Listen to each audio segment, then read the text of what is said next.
नमस्कार भाई और बहनों, मैं राजीव कुमार चंडीगढ़ से आज दूसरे लॉकडाउन के 11वें दिन यानी 25 अप्रैल को आपके सामने आज के आसन व प्राणायाम लेकर उपस्थित हूँ। उम्मीद है कि आप इस दूसरे लॉकडाउन को सुरक्षित ढंग से अपने घरों में रहते हुए, मैं तो कहता हूँ एंजॉय करते हुए इस समय को व्यतीत कर रहे होंगे। ये एक अच्छा मौका है अपनी प्रतिभाओं को, अपनी क्रिएटिविटी को उभारने का, नई नई चीज़ें खोजने का।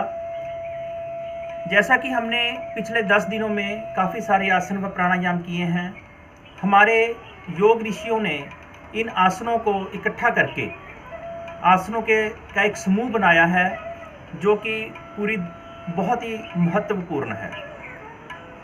उस आसनों के समूह को सूर्य नमस्कार का नाम दिया है। मित्रों, सूर्य भगवान इस धरती के लिए जीवनदायक है। सूर्य भगवान अपने तेज से, अपनी ऊर्जा से, अपनी उष्णता से इस धरती को जीवन देते हैं और दुनिया के हर हिस्से में, हर मत पथ संप्रदाय और धर्म में किसी न किसी रूप में, किसी न किसी ढंग से भगवान सूर्य की पूजा होती है। हमारे भारतीय संस्कृति में इसका विशेष महत्व है। जैसे छठ पूजा, ये भगवान सूर्य की पूजा है और आमतौर पे हम लोग हर रोज़ सूर्य को जल देते हैं, जिसका अपना ही बड़ा महत्व है। कहते हैं सूर्य को जल, अगर हम जब सूर्य को सुबह सुबह जल देते हैं, उस जल में से जब सूर्य की किरणें हमारी आंखों में पड़ती हैं तो आंखों की रोशनी हमारी तेज होती है।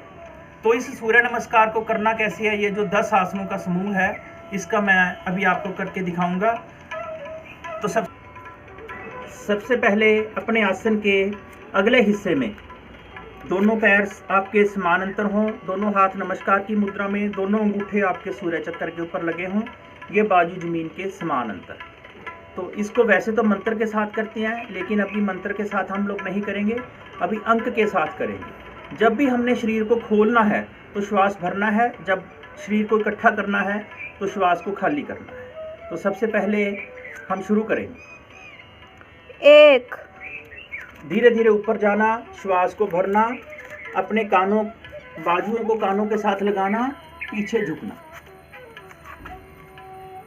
देखिए ये इसकी पूर्ण स्थिति है। ऊपर हाथों की तरफ देखना, श्वास को भरना। 2, अब धीरे धीरे अपने कमर से नीचे मुड़ना, रीढ़ की हड्डी को सीधे रखना और धीरे धीरे अपने हाथों को दोनों पैरों के दोनों तरफ रखना। अपने माथे को घुटने से लगाने का प्रयास। पाद हस्तासन।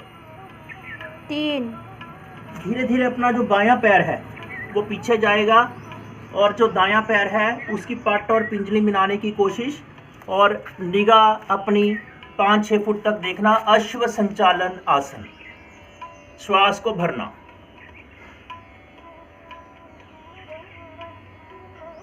देखिए ये इसकी पूर्ण स्थिति है। 4, दूसरा पैर भी अब पीछे जाएगा, शरीर बिल्कुल फट्टे की तरह सीधा और उसी तरह सामने की तरफ देख। 5, अब अष्टांग नमस्कार। पहले अपने पैर और हाथ नीचे लगे हुए हैं, फिर घुटने, फिर छाती, फिर मथा, यानी हमारे जो 8 अंग हैं ये जमीन पर लगेंगे। अष्टांग नमस्कार। 6, धीरे धीरे आगे होके भुजंगासन, श्वास को भरते हुए नाभि तक के हिस्से को उठाना है। केवल नाभि तक का हिस्सा, बाजू मुड़ी रहेगी। 7, पर्वतासन। अपनी एड़ियों को जमीन पर लगाना, ठोडी को छाती से लगाना, शरीर को पूरा खींचना, नीचे की तरफ दबाना।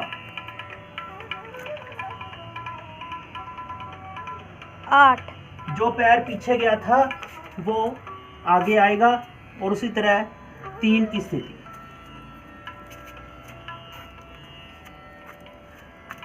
9, 2 की स्थिति, पाद हस्तासन।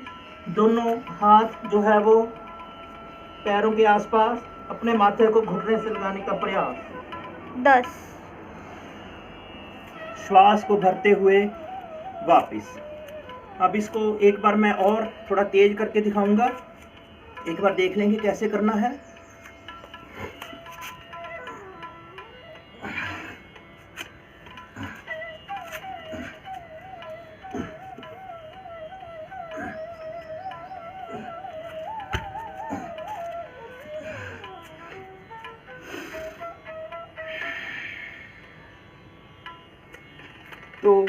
ये आपने देखा कि हमने सूर्य नमस्कार जो आसनों का समूह है वो किया।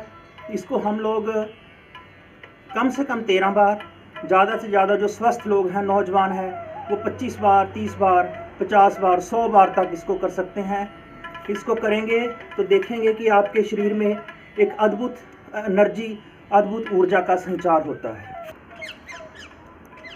तो हमने देखा कि सूर्य नमस्कार, इसको करने का जो सबसे अच्छा समय है वो सुबह का समय है। सुबह सुबह हम अच्छी तरह नहा धो के इसको करें, यह सूर्य भगवान की साधना है।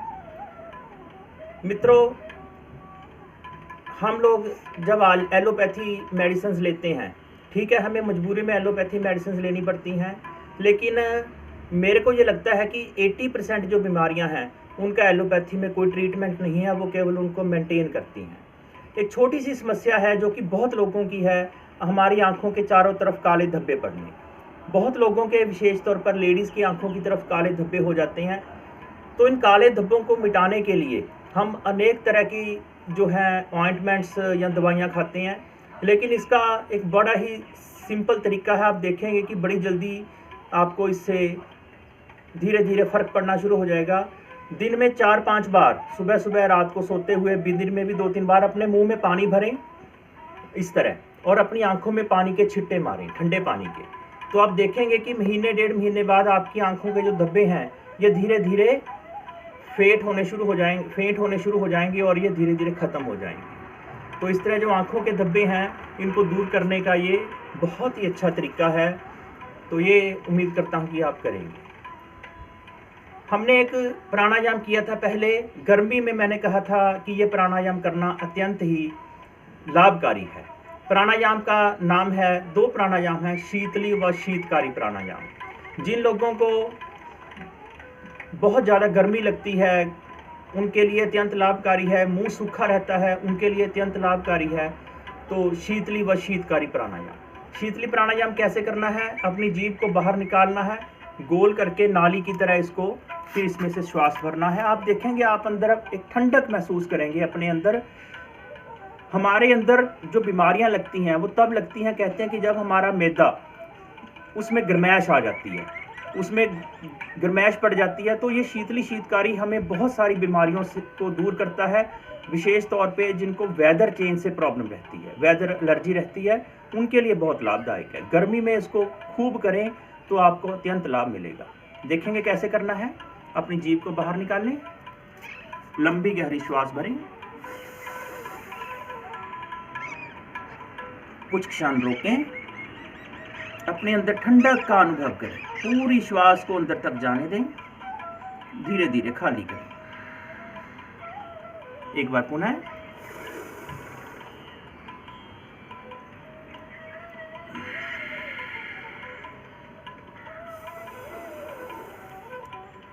बहुत ही लाभकारी है शीतली प्राणायाम। दिन में किसी भी टाइम किया जा सकता है।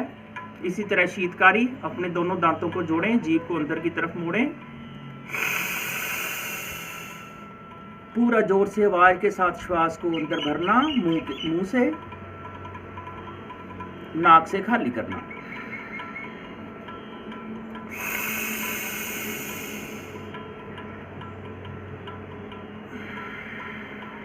किसी टाइम आप ऐसी जगह पे बैठे हैं, आपको बड़ी प्यास लगी है पर पानी नहीं है, तो आप इस प्राणायाम को कीजिए।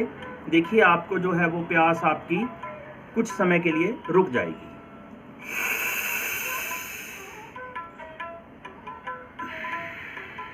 तो इस तरह इस प्राणायाम को दिन में हम 10 बार, 15 बार, 20 बार कर सकते हैं।